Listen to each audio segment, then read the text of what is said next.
صحیح بخاری حدیث نمبر 18۔ عبادہ بن صامت جو جنگ بدر میں شریک تھے اور شب عقبہ میں ایک نقیب تھے، کہتے ہیں رسول اللہ صلی اللہ علیہ وآلہ وسلم نے اس وقت فرمایا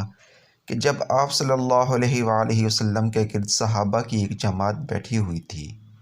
کہ تم لوگ مجھ سے اس بات پر بیعت کرو کہ اللہ کے ساتھ کسی کو شریک نہ کرنا، چوری نہ کرنا، زنا نہ کرنا اور اپنی اولاد کو قتل نہ کرنا، اور نہ ایسا بہتان کسی پر باندھنا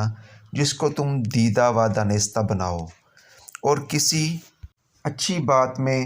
اللہ اور اس کے رسول کی نافرمانی نہ کرنا۔ بس جو کوئی تم میں سے اس عہد کو پورا کرے گا تو اس کا ثواب اللہ کے ذمہ ہے،